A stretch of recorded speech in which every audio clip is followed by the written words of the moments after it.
흐름의 제어. 조건문과 반복문. 아마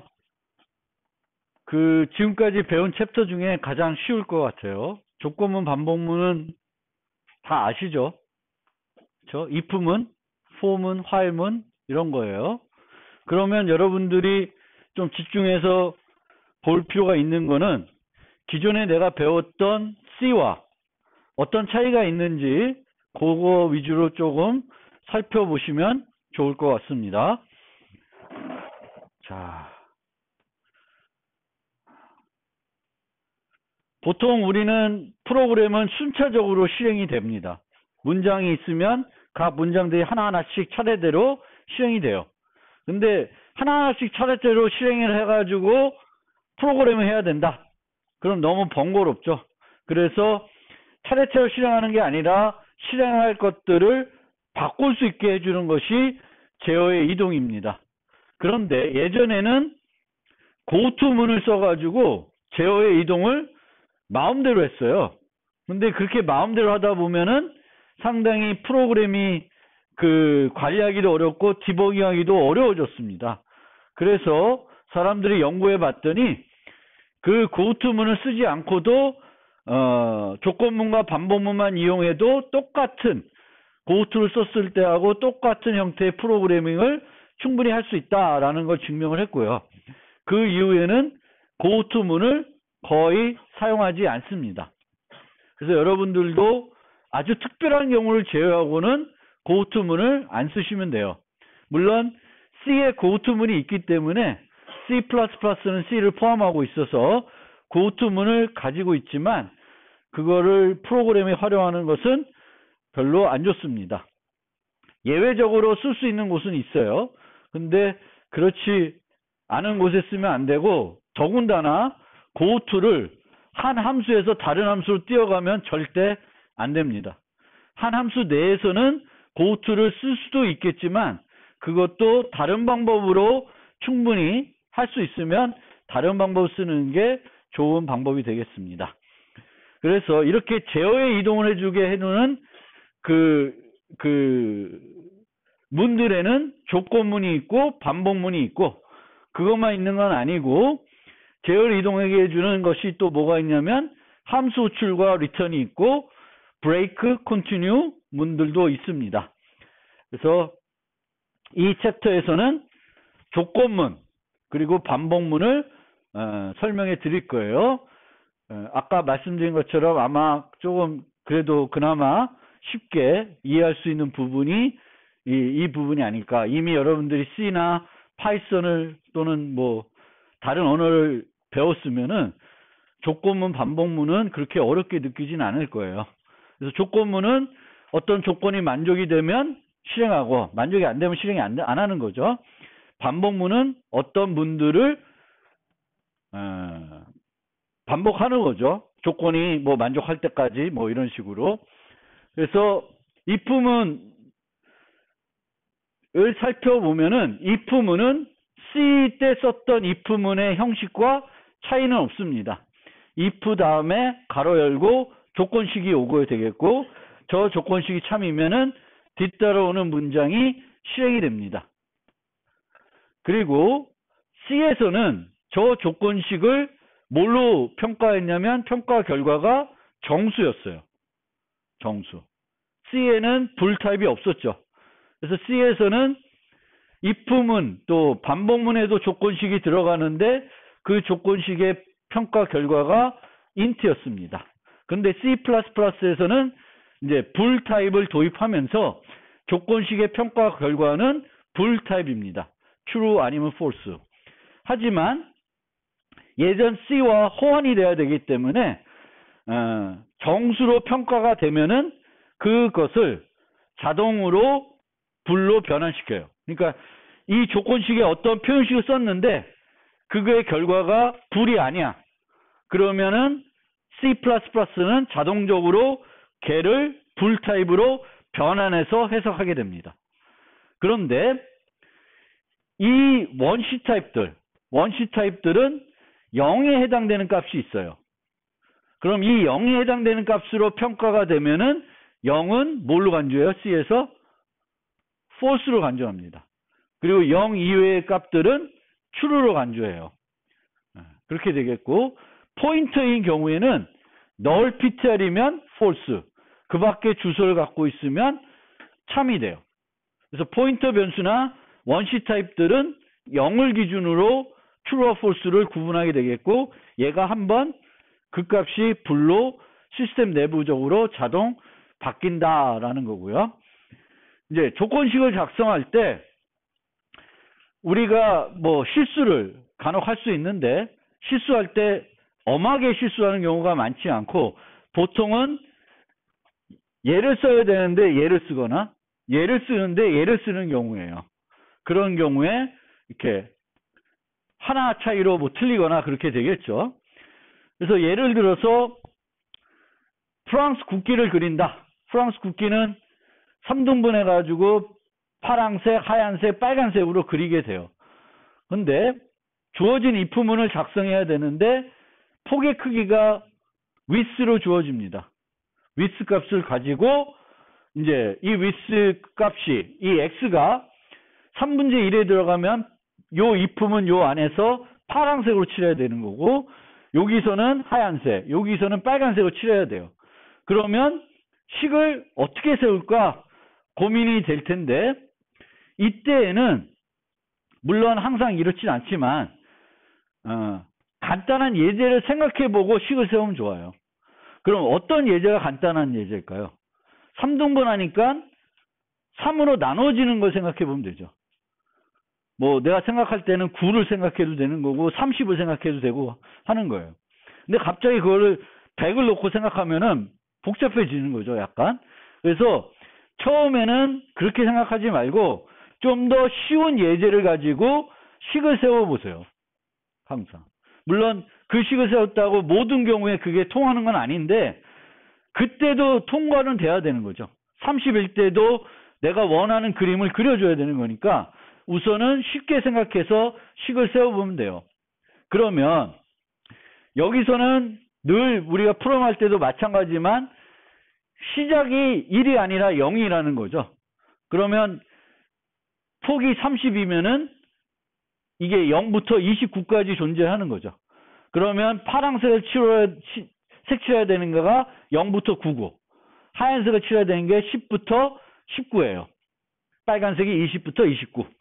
그러면은 30이 주어졌을 때 0부터 9까지 돼야 되려면은 30을 3으로 나누면 결과가 얼마예요? 10이죠. 10인데 어디서부터 어디까지 해야 돼? 0부터 9까지 해야 되니까 여기에 들어가는 값은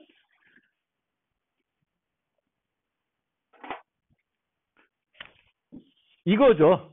이퀄가 아니라. 이퀄을 하면은 0부터 10까지 다 파란색을 칠하는 건데,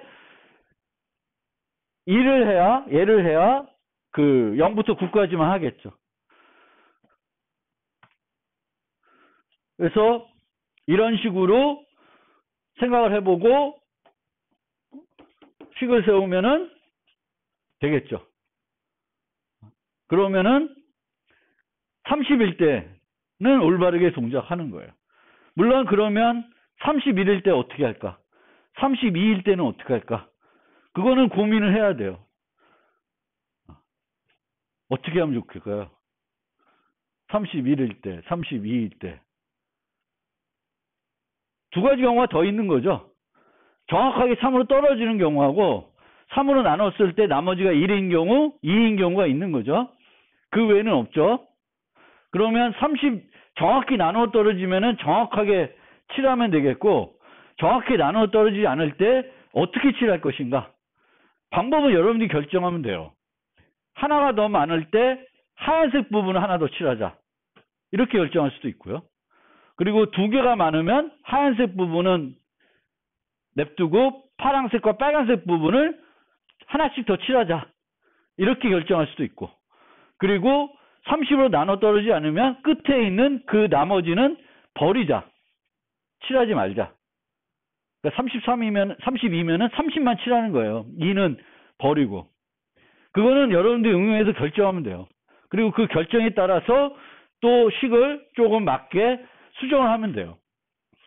그래서 항상 테스트 데이터 갖고 내가 세운 식이 맞는지를 봐야 되겠고, 내가 만든 식이 모든 경우에 다 올바르게 적용되는지를 검토를 하셔야 되겠죠.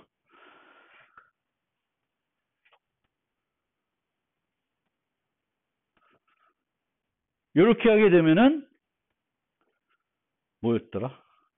갑자기.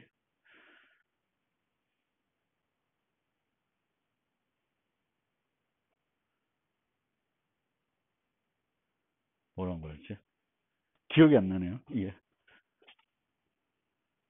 위스를 3으로 나누고 모드가 2면은 위스를 늘린다.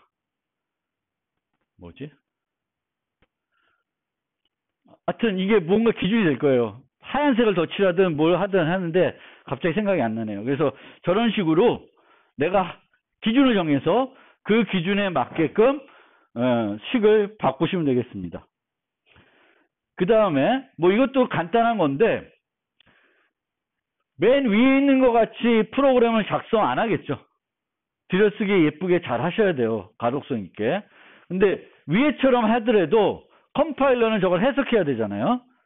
그럼 컴파일러는 늘 어떻게 해석하냐면은 else를 뭐랑 연관시켜요? 가장 가까운 if와 연관시킵니다. 그러니까 저 else는 첫 번째 if가 아니라 두 번째 if와 연결시키는 거죠. 그래서 저렇게 내가 작성하면은 컴파일러는 이런 식으로 해석하는 거죠.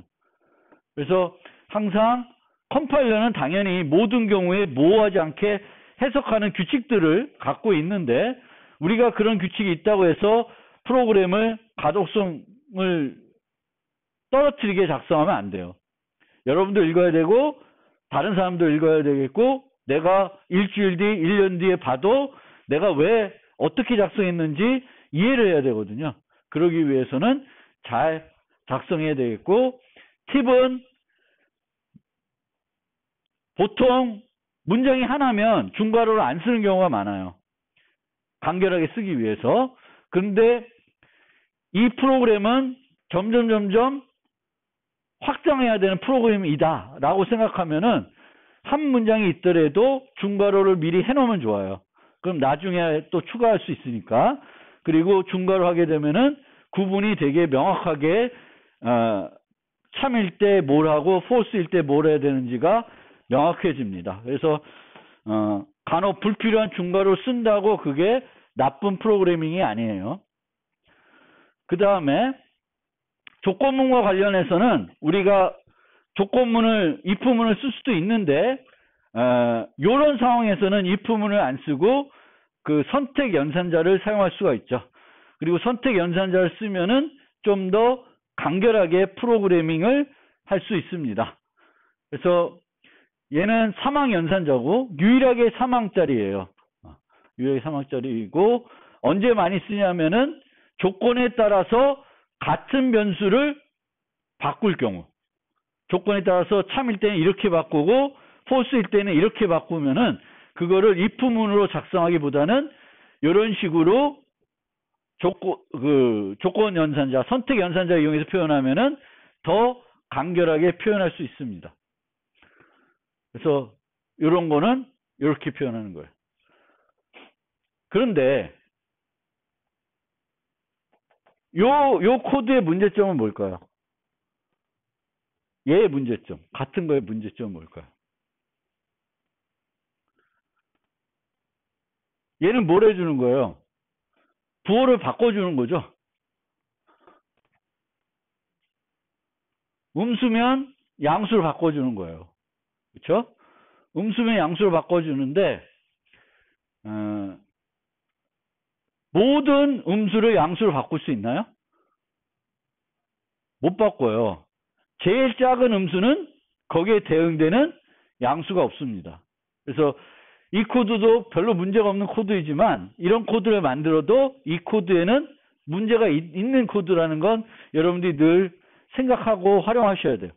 왜냐면 여기에 int min이 들어오면은 결과도 int min이에요. 안 바뀌어요. 그리고 얘는 lazy evaluation 하는 애예요. lazy evaluation 한다는 거는 그 평가를 안 할 수도 있다는 거예요. 항상 하는 게 아니라 안 할 수 있다는 거예요. 그 얘기는 뭐냐면은 이런 표현이 있을 때 D의 값에 따라서 이 둘 중에 하나만 해요. 둘 다 안 해요. 평가를.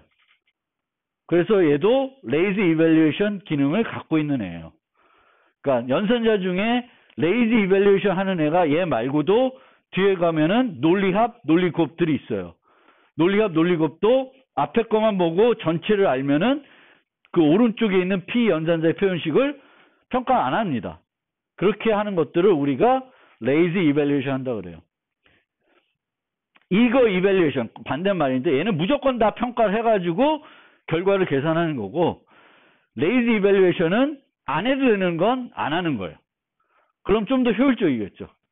그래서 얘는 lazy evaluation 하는 애고 보통 이제 이런 꼴은 우리가 선택 연산자 써서 많이 하는데 이런 꼴도 이렇게 할 수 있다는 걸 잘 모르시는 분도 있어요. 이 같은 경우도 어떨 때는 패스 출력하고 어떨 때는 페일 출력하는 거죠. 그럼 이제 이런 식으로 쓰는 거예요. 근데 여기서 여러분들이 주의해야 될 점은 이 연산자의 우선순위가 비교적 높아요. 얘는 원래는 무슨 연산자예요? 비트 이동 연산자고 비트 이동 연산자는 산술 연산자로 분류되어 있어요. 그래서 비교적 높아요. 근데 얘를 이제 Cout Cin에서 재정의해서 쓰고 있는 거죠.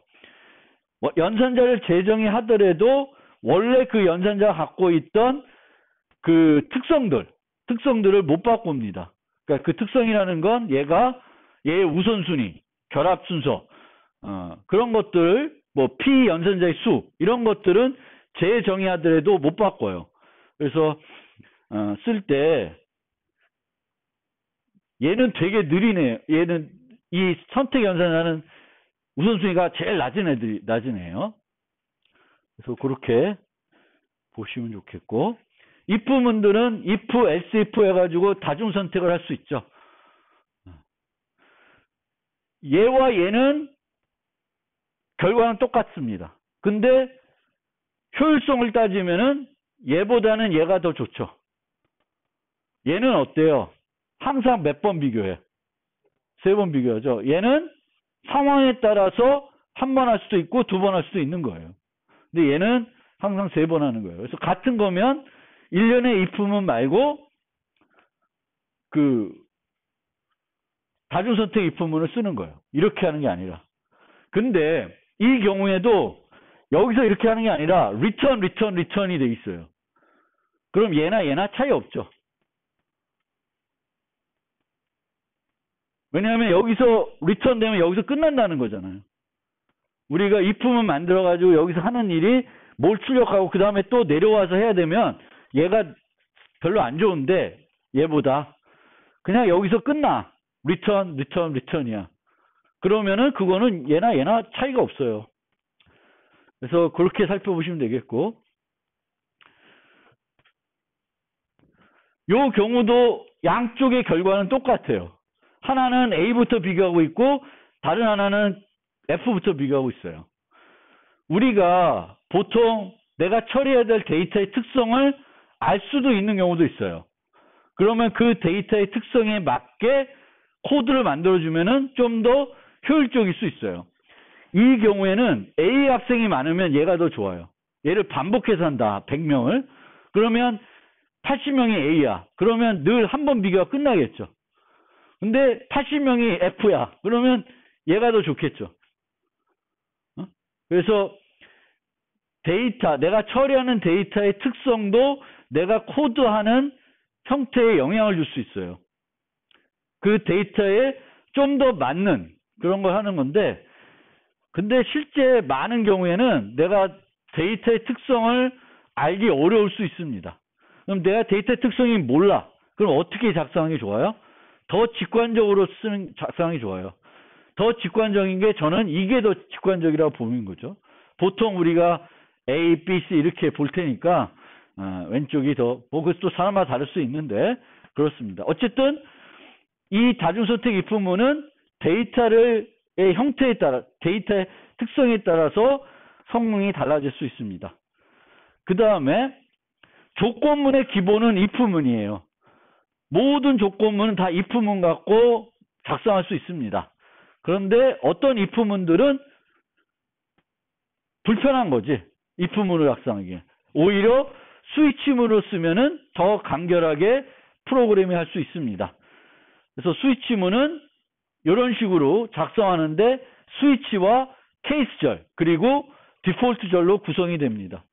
그리고 이 스위치문에 있는 표현식의 결과값과 케이스절에 있는 상수들을 일치시켜 가지고 비교해 가지고 일치된 케이스절을 실행해 줘요.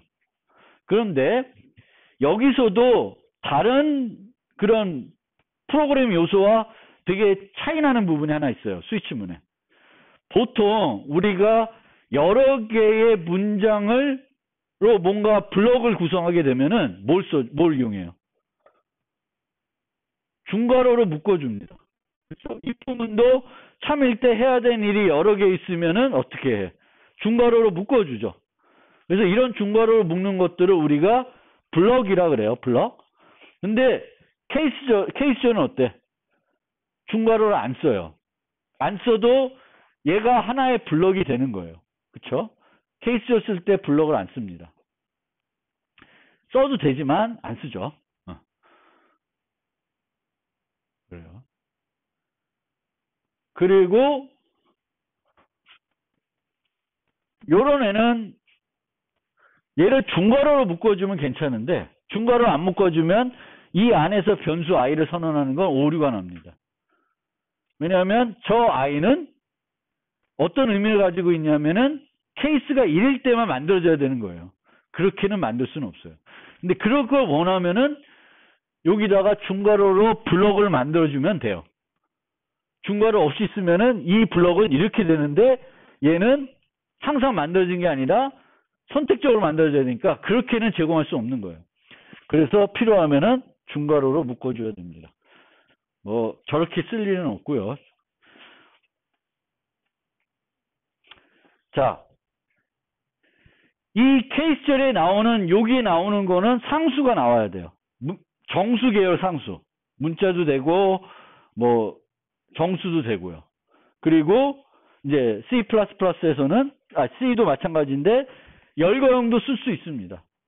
그래서 열거형을 쓰는데 우리가 열거형에는 이제 C++에서는 가시 영역 제한 열거형이 있다 그랬죠. 그리고 이런 가시 영역 제한 열거형은 이 열거형 상수 쓸 때 앞에다가 늘 열거형 이름 붙여줘야 돼요.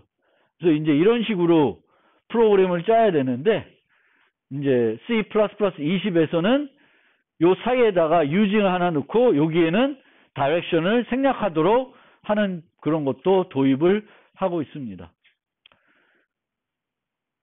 이런 프로그래밍 많이 할 거예요. 게임 같은 거 하다 보면은 방향에 따라서 왼쪽으로 하나 이동하고 오른쪽으로 이동하고 뭐 이런 걸 많이 하게 되죠. 그 다음에 아까도 말씀드렸듯이 if문으로 다 작성할 수 있는데 어떤 형태의 if문들은 스위치로 쓰면은 훨씬 더 간결하게 만들 수 있는데 특히 false로 기능을 활용하는 스위치문을 만들게 되면은 쟤를 if문으로 만들었을 때보다는 진짜 깔끔하게 만들 수가 있는 거죠. 그래서 false가 뭐냐면은 원래는 케이스절을 만나면 여기처럼 브레이크를 써줘야 돼요. 아니면 뭐 리턴이 있으면 끝나는 거니까 상관없는데 리턴이 아니라 있으면 브레이크를 써줘야 돼요. 브레이크를 안 쓰면 어떻게 돼? 그 다음에 있는 케이스절 문장들도 계속 실행을 합니다. 그래서 거기서 끝내주도록 브레이크를 써야 되는데 false로는 일부러 브레이크를 뺀 거예요. 일부러 브레이크를 안 쓴 거예요. 그래서 이 경우 보면은 4, 6, 9, 11일 때는 뭘 리턴해줘요? 30을. 그리고 2일 때는 28. 나머지는 31. 저거를 if문으로 만들려고 그러면은 되게 복잡해지죠. 그래서 저런 기능을 많이 하는 거예요. 예를 들면 모음의 개수를 찾는다. 그럼 이렇게 찾으면 되겠죠. 이 워드 i가 A, E, I, O, U 중 하나냐?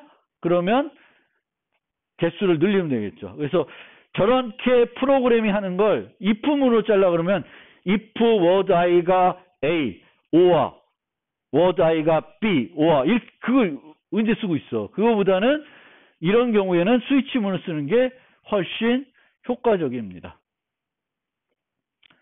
물론 이런 이제 모음의 개수를 찾는 거를 이런 식으로 찾을 수도 있어요. 그래서 요 모음에 대한 문자를 만들고 내가 찾고자 하는 그 word i가 요 A, I, O 중 하나인지를 보는 거예요. 그러니까 거꾸로죠. 생각하는 게. 얘는 word i가 A, I, O, U와 같은지를 보는 거고 얘는 거꾸로 A, I, O가 있고 내가 거기에 들어가 있는지를 보는 거예요.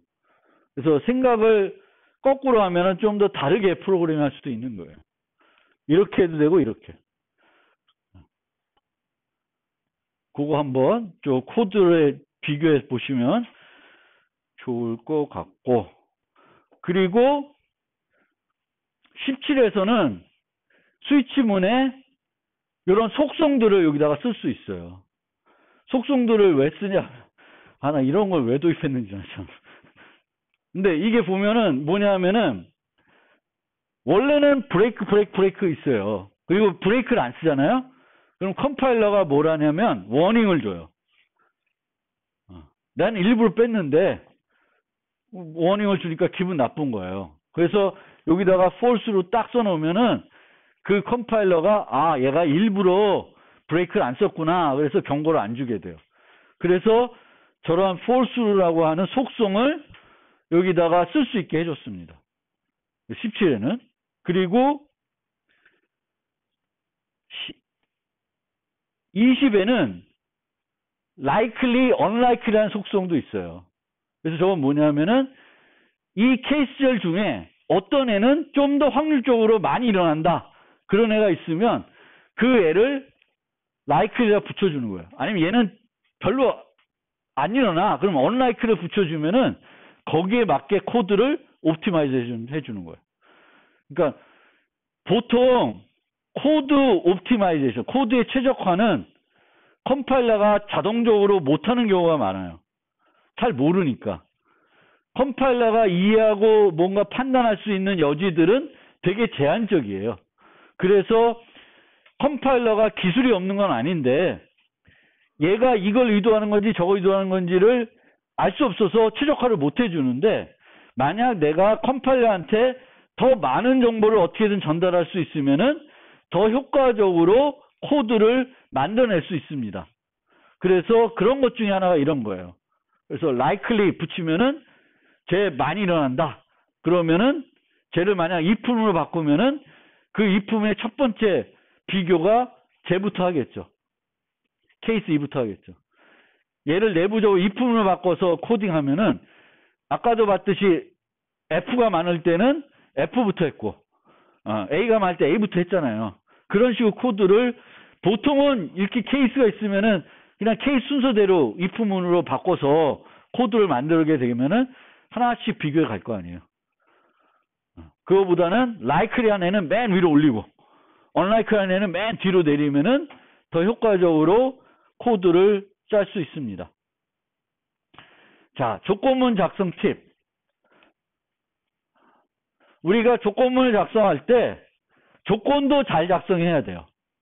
그 다음에 그 조건을 잘 작성했으면 조건식을 그때 일어날 코드들을 이제 만들어야 되는데, 참일 때 해야 되는 일과 거짓일 때 하는 일이 정확히 뭔지를 미리 파악하셔야 됩니다.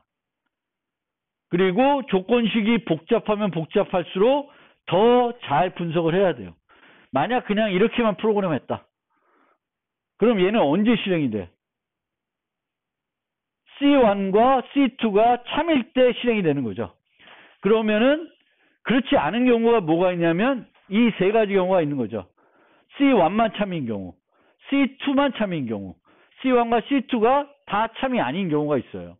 근데 나는 요 하나만 쓴 거예요. 그럼 요 하나 쓰기 전에 나머지 2, 3, 4의 경우에 어떤 경우인지를 잘 생각하고 저 2, 3, 4의 경우에 아무것도 안 해야 되는 게 맞으면 저렇게 작성해야 돼요.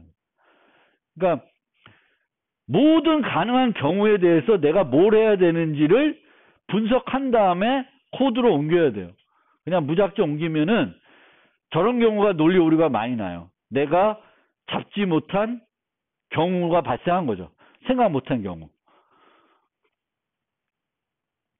그 다음에 조건식을 잘 작성해야 되는데, 조건식을 잘 작성할 때 우리가 활용할 수 있는 수학이 뭐냐면은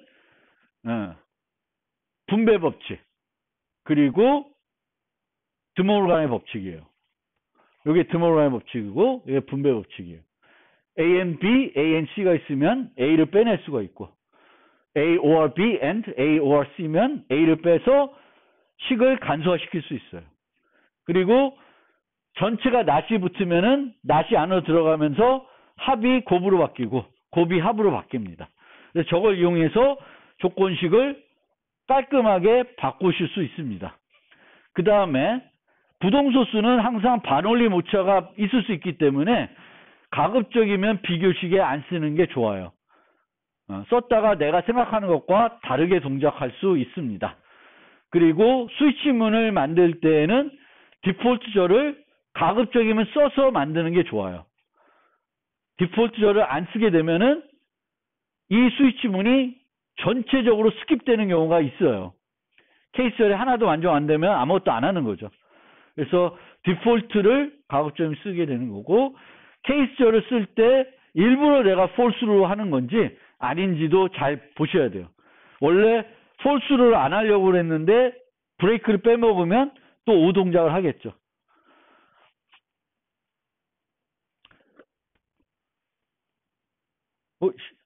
답이 없네. 내가 답을 기억할까? 큰일 났다. 한번 해봅시다.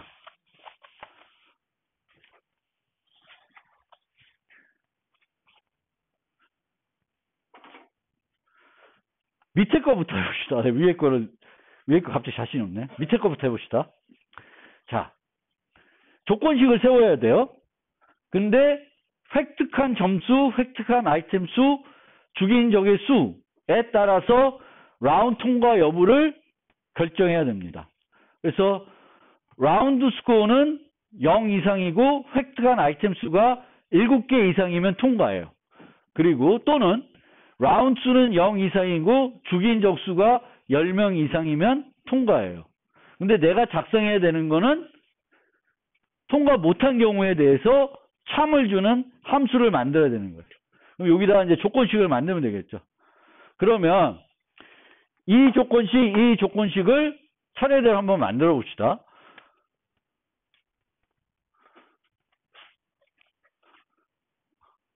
그냥 라운드 스코어를 RS라고 할게요. 라운드 스코어가 0 이상, 그리고 획득한 아이템 수가 7개 이상. 그러면 2개 조건이니까 AND예요, OR예요? OR? AND죠. AND 획득한 아이템 수 IO라고 합시다. IO가 0 이상. 0 이상이면 0 포함이죠. 그리고 7개 이상. 이코르 7. 이렇게 되는 거죠. 저게 위의 식이에요. 그 다음에 밑에는 RS 0 AND 죽인 적수가 10명 이상. EK가 10이에요. 그런데 얘와 얘는 뭐예요? OR죠. 이게 되거나 이거 되면 돼요. 그러면 이 전체와 이 전체를 OR로 묶어주면 돼요. 그렇죠? 그럼 요거부터 우리가 원하는 건 이 전체의 낫이죠. failed는. 그렇죠? 그러면 요 안에 거부터 먼저 간단하게 해봅시다. 보이는 건 얘가 같죠? 얘가 같으면 뭘 쓸 수 있어요? 아까 배운 분배 법칙을 활용할 수 있습니다. 분배 법칙을 활용하면은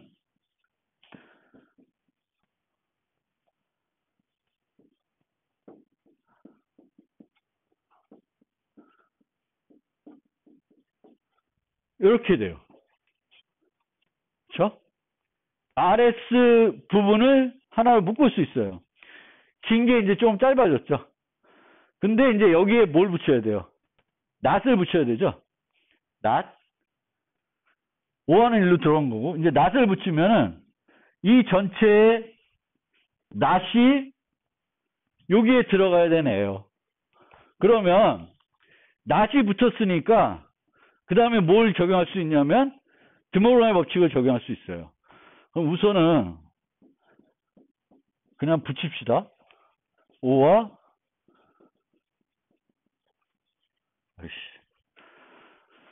잘 안 되네. 이렇게 되죠? 그쵸? 낫이에요. 네? 붙였어요. 그러면 요거는 뭐예요? 이거죠. 그쵸? 5와 낫이에요. 그러면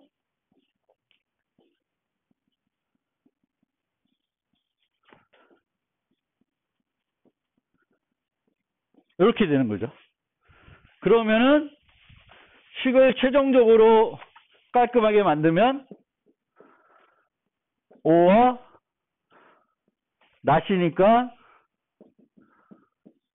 7, 5, and 2K 10. 요 식이에요. 그러면 여기 중에 천재들은 요거 딱 보고 요걸 딱 만들어낼 수 있을 거예요. 근데 저 같은 사람은 그렇게 못해. 이 과정을 거쳐서 만드는 거예요. 어? 복잡한 식이라도 그 복잡한 식부터 만들고 얘를 분배 법칙과 드모로의 법칙을 활용해 가지고 점차적으로 간결한 식으로 만드는 거예요. 그러면 0보다 RS가 작으면 무조건 실패네. 그리고 또는 이거 하면 실패해요. 그러니까 보시면 돼요. 그래서 식을 조건식들이 복잡할 때 처음부터 어떤 효과적인 식을 예로부터 얘를 만들려고 하지 마시고 뭔가를 좀 더 확실한 것부터 만든 다음에 그 확실한 거를 그냥 두고 쓰지 마세요. 왜냐하면 그 확실한 거는 그 식이 길기 때문에 효율성은 떨어질 수 있어요. 그러면 얘를 조금 더 간결하게 바꾸는 거예요. 똑같은 말. 근데 이 관계를 바꿀 때 마음대로 막 바꾸면 안 되고 이 법칙들을 잘 적용해서 바꿔야지. 그러면 다 똑같죠. 계속. 저 윤년 해봅시다. 윤년 해보고 끝나면 되나? 오늘 그 다음에 반복문인가? 하나 더 있네. 윤년 해봅시다.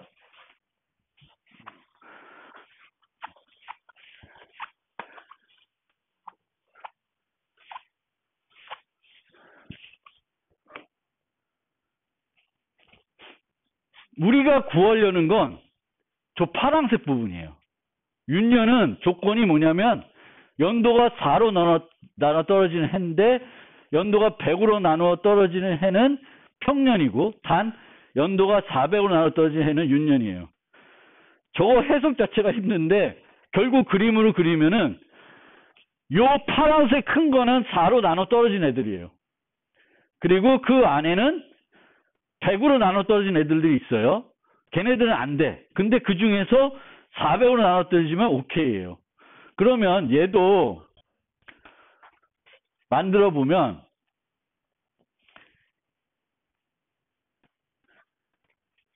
예를 들어서 얘를 어떻게 만들 것 같아요? 여러분들은 저 파란색 부분을 나타내야 되잖아요. 근데 파란색 부분이 두 개로 나눠져 있죠.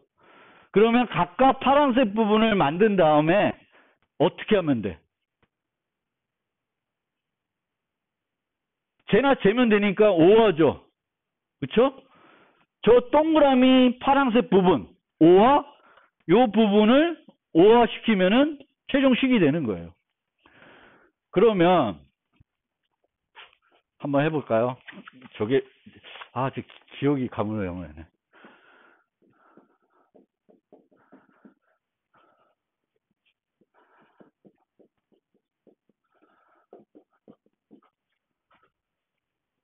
요거면은 어느 부분이에요? 저 바깥 파란색 부분이죠. 4로 나눠 떨어지는데 100으로 나눠 떨어지진 않아야 돼. 그럼 바깥 부분이에요. 저 안쪽 부분은 뭘까? 저 안쪽 부분은 100으로 나눠지는데 400으로 안 나눠 떨어지는 거예요. 근데 그거는 400으로 나눠 떨어진 애들로 그냥 되는 거죠. 원래는 이런 거예요. 잘못 쓰면은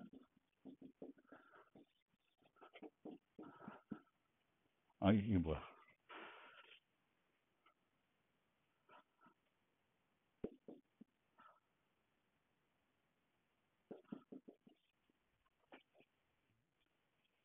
근데 이거는 의미 없는 거죠. 그렇죠? 그러면 바로 되네. 얘와 얘를 5월 해주면 돼요. 그러면 윤년을 계산한 식이 됩니다.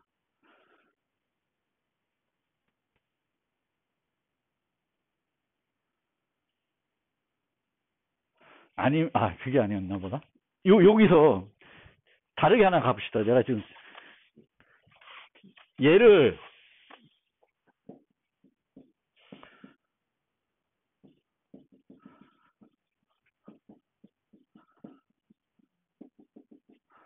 이렇게 표현할 수도 있죠. 그렇죠? 4로도 나눠 떨어져야 되고 400으로 나눠 떨어져야 돼요. 물론 이 앞에 거는 필요 없는 애예요. 필요 없는 애인데 만약에 식을 아까처럼 쓰지 않고 좀 다르게 쓰고 싶으면 얘를 붙여가지고 분배 법칙을 적용할 수 있어요. 그러면은 어떻게 되냐면 식은 4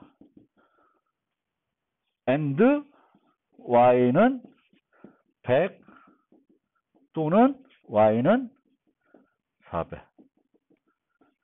이렇게 만들면 얘도 아까와 조금 식이 달라졌지만 윤년을 나타내는 식이 돼요. 그래서 요구에선 뭘 말씀드리고 싶으냐면은 어떤 부분과 어떤 부분이 있으면 걔와 걔를 만족해야 되면은 얘 둘을 결합은 뭘로 해요? AND가 아니라 OR죠. 그렇죠? 요 파란색이 돼도 되고 요 파란색이 돼도 되면은 얘를 구하고 얘를 구해서 OR 시키면 돼요. OR 시키면 돼요. 자. 그리고 17에 추가된 한 가지 기능을 설명드려서 오늘 마무리하면 우리가 포문에서 제어 변수를 이제 뒤에 가면 보시겠지만 미리 선언하는 게 아니라 포문에다 선언해요. for int i는 0, i는 이렇게 씁니다. 그럼 왜 그렇게 쓰면 좋을까요? 그냥 int i를 위에다 선언해 놓고 그냥 i equal 0 해서 form을 쓰는 게 아니라 for int i equal 0 해서 쓰는 게 더 좋다는 거예요. 그럼 왜 더 좋은 거죠? 아닙니다. 메모리의 존재 여부는 똑같아요. 왜냐하면 그 i라는 변수는 그 함수의 지역 변수예요. 그러면 걔가 포문에서 선언되든지 밖에서 선언되든지 메모리에 차지하는 그 수명에 있어서는 차이가 없어요. 근데 뭐가 차이 나냐면 변수는 수명이 차이가 나지 않으면 뭐가 차이 나? 가시 영역이 차이 나는 거예요. 그래서 i를 밖에다 선언하면 이 i는 그 함수 전체에서 쓸 수 있는 건데 for int i equal 0 하면은 이 i 변수는 어디로 제한이 돼요? 포문 내로 제한이 돼요. 그럼 왜 가시 영역을 제한하는 게 좋냐? 디버깅하기가 좋아요. 변수가 영역이 제한이 되면은 이 변수는 어디서만 동작하는 거예요. 그 영역에서만 동작하는 거죠. 그러면 이 i 변수가 제대로 됐나 안 됐나를 고민할 때는 뭐만 보면 돼? 그 영역만 보면 되죠.